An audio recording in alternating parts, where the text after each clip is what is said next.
Welcome back to Axis of Truth. It's been a crazy week here in the Middle East as U.S.-Iran tensions continue to grow. Now, can it actually get worse in Iran? Well, the regime is doing absolutely everything they can to make that a reality. Now, this week, I've obtained a series of secret documents from August 2025, which were distributed to senior members of the regime long before the uprising in December began. They detail a sinister 8-year plan by the Islamic Republic to shut off the internet permanently and isolate the country, looking to China as an example. This proves the Islamic Republic has been preparing for years to permanently reshape the Iranian internet, not as a temporary security response, but as a long-term architecture of repression. The documents, which were submitted to Saeed Mohammed Amin Aghamiri, the head of Iran's National Cyberspace Center, the body that's responsible for internet governance, filtering, and enforcement.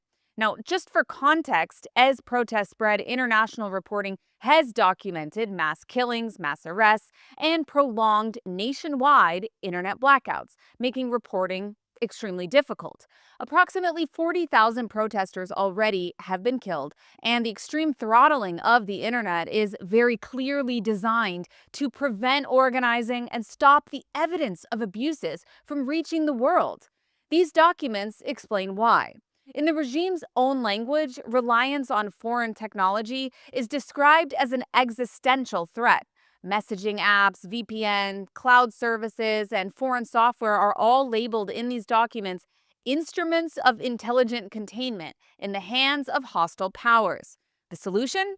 What the authors repeatedly call zero foreign dependency. That means eliminating foreign technology across nearly every layer of modern life.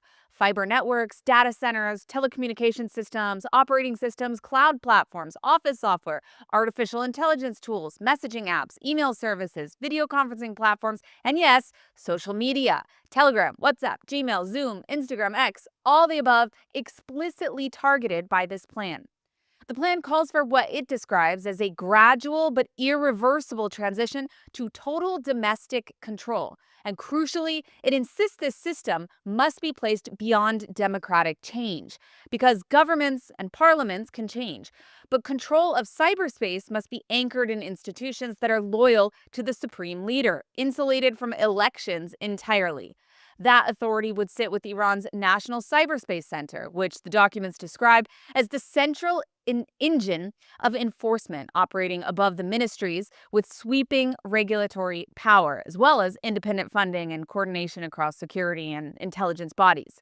Now, these documents also call for mandatory use of regime-approved platforms enforced by law. Using foreign platforms or VPNs, especially in sensitive sectors, would be treated as a criminal offense.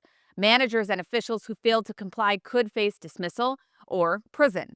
Violations are described in these documents as crimes against digital sovereignty. Now, AI also plays a central role in this system. The plan calls for a national AI cloud, domestic GPU farms, centralized data platforms, facial recognition, behavioral analysis, and automated digital decision-making, staffed by hundreds of thousands of trained personnel. And this is where Huawei becomes impossible to ignore. Well, the documents themselves don't name Huawei directly. Iranian cybersecurity experts who reviewed these documents with me said that Huawei's involvement is critical to the regime's ability to execute this plan. One of the experts explained that Huawei already controls a significant share of Iran's core telecommunications and cloud infrastructure, and that the regime's push towards a closed national information network, as they call it, relies heavily on deep packet inspection and filtering capabilities, technology widely associated with Huawei systems. This matters because deep packet inspection is not just about blocking websites. It enables mass surveillance, content filtering at scale, behavioral tracking, and precise identification of users that are attempting to evade censorship. Now, Huawei's connection to Iran isn't actually new. U.S. prosecutors have previously alleged that Huawei provided surveillance technology enabling Iranian authorities to monitor protesters in the past. These are allegations that are cited in federal indictments. Against that backdrop, Iranian activists and diaspora groups are now calling for a global boycott of Huawei, arguing that the corporate complicity must have consequences when governments fail to act.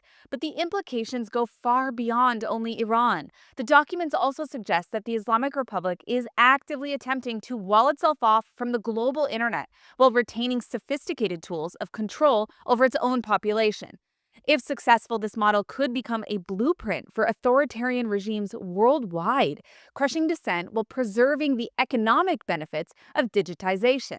Now, for Iranians on the ground, the message is stark. What were once emergency internet shutdowns are being institutionalized. Blackouts, filtering, forced migration to regime platforms, and criminalization of circumvention tools are meant to become permanent features of daily life. This is about power, control, and deliberate construction of a digital prison where resistance is harder, visibility disappears, and the cost of speaking out becomes unbearable. The 2026 JNS International Policy Summit is coming up April 15 to 17th at the Waldorf Astoria in Jerusalem.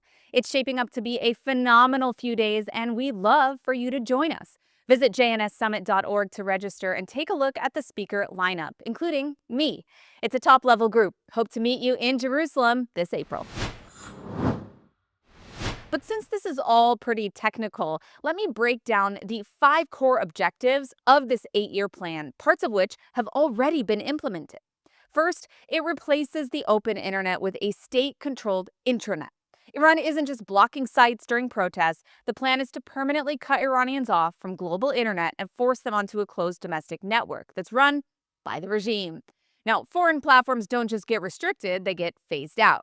The second thing is that it forces people onto those regime-approved apps and services, messaging apps like WhatsApp, Telegram, email like Gmail, social media, Instagram, X, etc., even video calls like Zoom are all targeted. Iranians would legally be required to use state-approved alternatives. Using foreign apps or VPNs, especially in sensitive areas, would be a crime, not a workaround. Which brings us to the third objective. It criminalizes how people currently stay connected.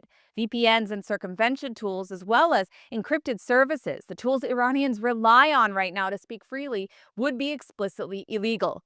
All of them. The plan calls for punishments not just for users, but for managers, officials, and institutions that don't enforce compliance upon others. The fourth thing it does is it builds a surveillance system powered by AI. The regime plans to centralize this data and use AI to monitor behavior, including facial recognition, online activity tracking, and automated decision-making. And finally, it locks all of this in permanently, and this is the most important part. It's designed to outlast any future government. Control over the internet would sit with institutions that are loyal only to the Ayatollah, not even elected officials. That means no reform, no rollback, and no accountability. Unless, of course, the regime falls, which is what we're all waiting for. And now let's talk about the other elephants in the room: negotiations. Well, the truth is the story on negotiations seems to change by the hour, but there are a few core issues that are important to understand about what's happening right now. Firstly, there's no evidence that the Trump administration isn't going to strike Iran. Major military assets have been moved to the Middle East in recent weeks, indicating a major attack on the Islamic Republic. But despite that, we've heard a lot of rhetoric from Trump and company about wanting to have negotiations over 4 core issues: the nuclear program, the already highly enriched uranium stockpile that the Islamic Republic holds, the ballistic missile capabilities, and the funding for terror proxies. Now, the only problem with this is that the Islamic Republic is unwilling to discuss anything other than the nuclear program, which, of course, is insufficient. In fact, even those 4 topics are insufficient when you consider the fact that tens of thousands of people were just murdered by the same government that the United States is now, yeah, that's right, negotiating with. Anyway, as it stands today, the negotiations between the United States and the Islamic Republic of Iran over the nuclear program remain deeply stalled and fraught with disputes over how and where talks should take place. Now, this week's planned round of talks, originally scheduled for Friday in Istanbul, collapsed before they even began. Tehran had insisted that the discussions be limited strictly to its nuclear program, rejecting Washington's push to broaden the agenda. And this prompted the United States to cancel the meeting. But on Wednesday, U.S. Special Envoy Steve Witkoff departed the region, and in response, we saw that Iranian officials nonetheless continued to insist they're prepared to meet if the talks focus on the nuclear issue. Now, only a few hours after the U.S. announced they're canceling talks, Arab states reached out to the United States to urge them to continue with talks despite Iran's refusal to address the core issues. Now, the White House responded that they will meet on Friday as of now, but aren't optimistic about a deal. Check out what U.S. Secretary of State Marco Rubio had to say about the issue yesterday. The Iranian people and the Iranian regime are very unalike. The leadership of Iran at the clerical level does not reflect the people of Iran. I know of no other country where there's a bigger difference between the people that lead the country and the people who live there. As far as the president's views on the way protesters were treated, he was very clear about it. And as you saw, part of what the president said publicly prevented mass executions that were being planned and we're on the precipice of. And obviously beyond that, the president retains a number of options to how he responds to that and future events. But as far as the talks are concerned, I think the Iranians had agreed to a certain format. For whatever reason, it's changed in their system or what have you. We'll see if we can get back to the right place. But the United States is prepared to meet with them. I think it was scheduled for Friday. Steve is ready to go. He'll be prepared for that. If the Iranians want to meet, we're ready. They've expressed an interest in meeting and talking. If they change their mind, we're fine with that too. We prefer to meet and talk. I'm not sure you can reach a deal with these guys, but we're going to try to find out. We don't see there's any harm in trying to figure out there's something that can be done. This is a president that always prefers a peaceful outcome to any conflict or any challenge. Well, I think there's a lot there to unpack. First of all, obviously, executions haven't stopped. That's a complete inaccurate reading. I know that Rubio has to go with what Trump is saying, but we all know that that's not the case. Also, I appreciate that the president is trying to avoid military conflict, but at what point is avoiding military conflict an actual negative, an actual mistake? I would argue that when 40,000 people are slaughtered in the streets, there needs to be some kind of military action, and any nuclear talks are not going to resolve that issue. But we'll see what happens with these talks. I mean, it doesn't exactly sound like they're optimistic about it. And realistically, the U.S. side has signaled that it won't compromise on expanding the agenda. They've argued that the nuclear restrictions alone, and they're correct, aren't enough without also addressing ballistic missiles and, of course, the regional destabilization. But we'll see what happens. On the Israel front, this week we saw that Prime Minister Benjamin Netanyahu also met with U.S. Special Envoy Steve Witkoff, who came to Israel to visit. And as these nuclear negotiations with the Islamic Republic of Iran remain stalled, Netanyahu issued a stark warning.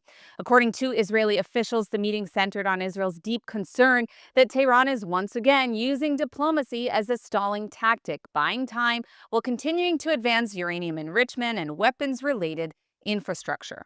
And sure enough, not even a day later, the regime proved they're not serious about this change because the regime isn't capable of reforming. As of now, both sides are still talking about the possibility of negotiations or a deal, with a tentative agreement to meet this week on Friday. But why, honestly, is unclear given the regime's blatant refusal to address the necessary issues. But does Washington care? Is this all a ruse to carrying out a strike against the Islamic Republic? The truth is, only time will tell at this point, but what is certain is that no agreement will bring the results needed to the Middle East, which is the fall of the Islamic Republic. Now, back to Iran, one of the most disturbing findings to emerge from the Islamic regime's bloody crackdown on protesters inside Iran has just been revealed. Newly released human rights reports confirm that sexual violence has been used systematically against detainees as a tool of repression. Now, this isn't a rumor and it's not isolated. Unfortunately, it's also not new. It's documented through firsthand testimony, through medical evidence, and also through investigations by independent human rights organizations. Now, according to a detailed report by the Henga Organization for Human Rights, protesters detained during the most recent wave of protests were subjected to sexual abuse, sexual threats, and sexualized torture while in custody.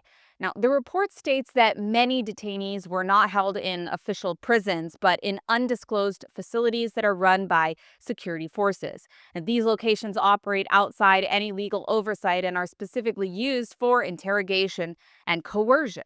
Survivors have described being blindfolded, stripped, and threatened with sexual assault during questioning.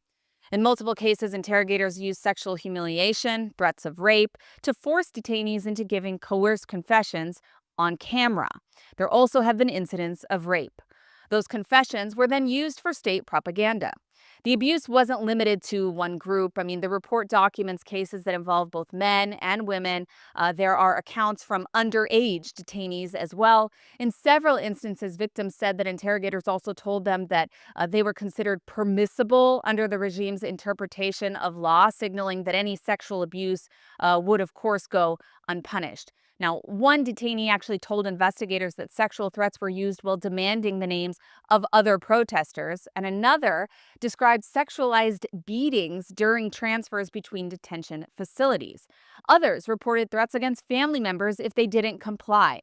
Human rights experts note that these tactics mirror what the world witnessed during the October 7th attacks that were carried out by Hamas.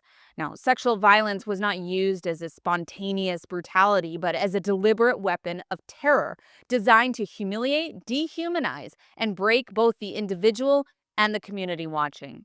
The same logic is at work here. Henga investigators emphasize that these acts weren't random. Sexual violence was used intentionally to break detainees psychologically, to instill shame, and to deter future protests by spreading fear through communities across Iran. Now, human rights groups have warned for years that the Islamic regime uses sexual abuse as a method of control, particularly against political dissidents and against minorities. What makes this moment different is the scale and the consistency of the testimonies that are emerging from the current protest movement. The report notes that many victims are too afraid to speak publicly due to stigma, retaliation, and threats against their families. Even some investigators were able to verify multiple cases through cross corroboration and medical findings. Now, these abuses are taking place against the backdrop of mass arrests, mass killings, internet shutdowns, all designed to prevent evidence from leaving the country. Now, with these communications severely restricted, the true scale of sexual violence may actually be far greater than what has been documented so far.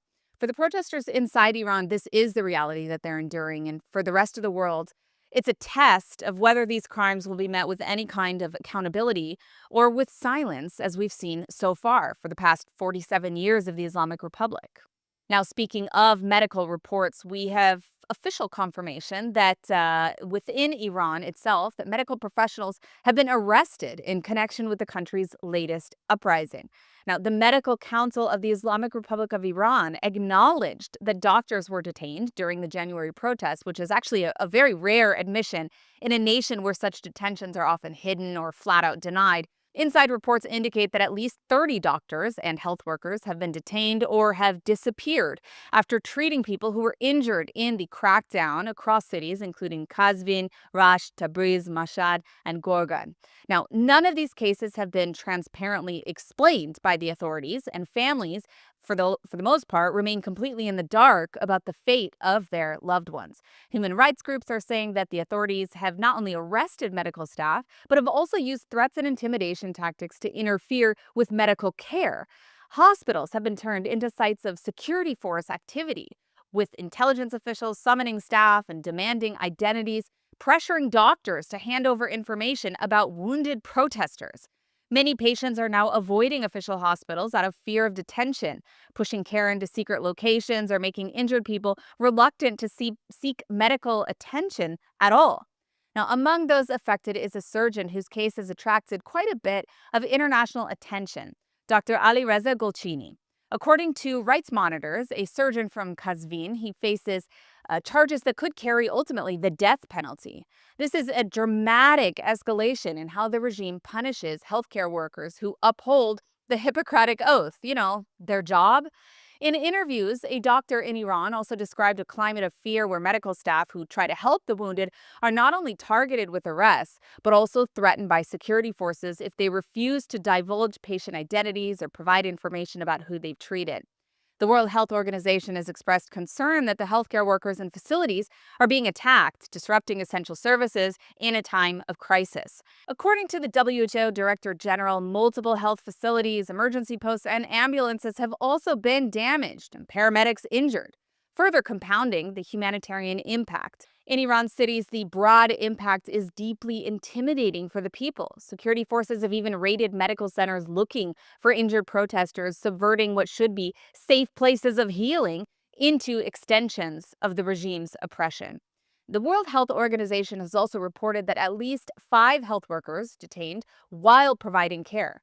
Now, this campaign against medical personnel goes beyond simple arrests. It strikes at the heart of medical neutrality, the universal principle that health workers must be free to treat the injured without fear of retaliation. What's happening in Iran isn't just a crackdown, it's a reversal of humanity's basic expectations of healthcare and the protection of life.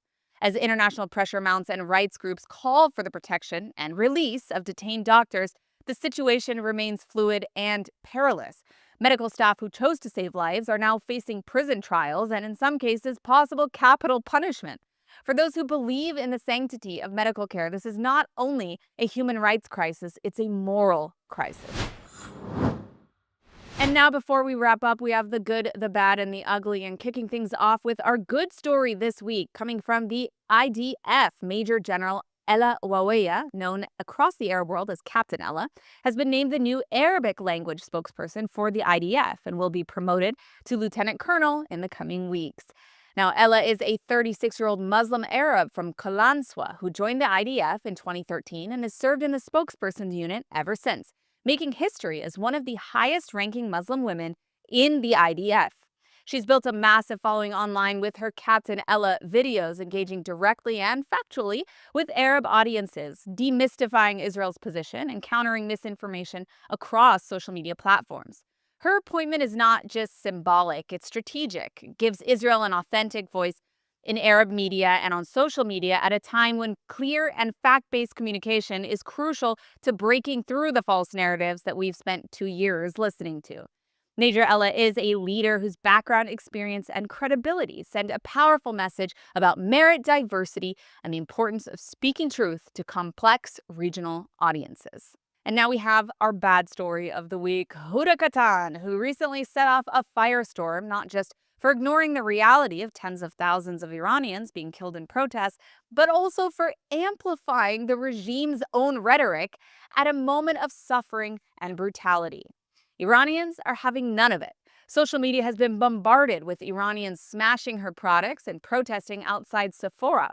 But the truth is, she has a long record of sharing wild conspiracy theories about Jews and world events, including implying Israel and/or Jewish communities caused 9/11, World War I, and World War II. Of course, spreading dangerous stereotypes. We raised alarm bells about this scumbag, but instead of apologizing, she's gaslighting in her latest clip. Let's take a look at who this Huda really is.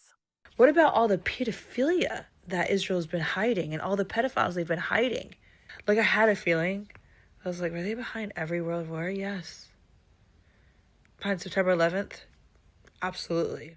I know a lot of people all over the world are very, very upset. A lot of Iranians who've left Iran are very upset with what's going on in Iran. And I really, truly feel for a lot of people. And I also feel for a lot of people in Iran who are going through things that I just can't imagine. I'm seeing a lot of people online right now saying I'm pro-regime. Transparently, I'm not pro-regime, but I also don't know enough about the regime. I've heard a lot of mixed things. And I don't think I have the right to have an opinion on what's going on in Iran. This is just my opinion. I don't believe that I have the right to have an opinion and to voice my opinion on something that is happening internally in a country. But my intention was to say that I am anti-war, and it was just the worst way to say that I'm anti-war. And as an Iraqi, it's just very difficult for me, after seeing what happened to my own country, to wish that upon anyone. In the past, when I've spoken out, it's been because I've spoken for the people who are oppressed. And when it comes to, free Iran, I feel like that should mean so many things. It should mean free Iran from sanctions, free Iran from oppression, free Iran from the control of their own government, which is killing them. We're all connected to each other. And ultimately, when we learn about what we are all going through, and then we can be empathetic, because a lot of it gets misconstrued. A lot of it is not what it seems on the surface. But when we start to understand each other, this is how we make change together. When we start to understand each other. Sure, Huda. I love how she talks about how she's anti-war while she spent 2 years praising Hamas. Like the hypocrisy of people like this is insane. And also she's talking about how she's anti-war because of Iraq. I'm sorry. Who was it that gassed his own people with chemical gases that gassed the Kurds? Oh, that's right. Saddam Hussein. But yeah, sure. You're anti-war, Huda. Now, Huda's repeated comments are not just careless, they're reckless, and they're also frankly dangerous from someone who has millions of followers and whose words have consequences as a result. And finally, last but not least, our ugly story of the week takes us to the UK, where we have an alarming update on the Palestine Action case. Now, a British jury has refused to convict the violent Palestine Action members who raided a weapons production company and assaulted a police officer with a sledgehammer. As a reminder, this is not a legitimate advocacy group. It is a violent terror group, as classified by the UK government. So the fact that this week, in a gross miscarriage of justice, 6 of their members were cleared of aggravated burglary at an Israel-linked defense firm, despite clear evidence of illegal trespass and property damage, not to mention assault of an officer with a sledgehammer, it's appalling. Now, their supporters are cheering this as a victory, but let's be clear about what these activists actually did. Now, jurors were shown videos released by police today, many of them from body-worn cameras and CCTV, and a warning that they're quite distressing. They appear to show some of what happened that night, the prosecution alleging the 6 defendants crashed into the warehouse in a retired police van, wearing red jumpsuits and carrying sledgehammers. The jury was also shown several different videos of the moment that Mr. Corner is alleged to have brought the sledgehammer down onto police Sergeant Evans' back. It's a chaotic scene with red paint on the floor. This video showing one of the defendants being arrested in a struggle before capturing the moment Corner is alleged to have hit Evans as she knelt on the floor trying to arrest another member of the group before being tasered. Evans told the court that just before that moment she'd looked up at her colleague who had a shocked look on his face and that she then felt a pain in her back. She said that she was scared it had been shattered and that she struggled to get back up, scooting around on her backside instead to try and assist her colleagues and to help Samuel Corner, who, having been arrested, was complaining that his handcuffs were too tight. Now, she said that as she was doing that, he told her she was complicit in genocide. The court heard more than a year later she's still on restricted duties because of the injuries sustained that night, and that she had to take 3 months off work after an x-ray showed a lumbar spine fracture. Apparently, that doesn't matter to the jurors in this case. I want to be clear that this behavior isn't a protest. It's intimidation, criminality, and yes, terrorism. The failure to hold these thugs accountable under the law sets an extremely dangerous precedent that lawlessness and violence is acceptable when it fits a radical agenda. Well, with that, we do have to wrap up for this week's episode, but of course, we'll be back next week with more updates on the situation in Iran, as well as the battle for Israel's security and more from the region. I'm Emily Schrader. Be sure to follow me on social media, Emily K. Schrader or Emily in Tel Aviv. Thank you for watching, and we'll see you next week on Axis of Truth.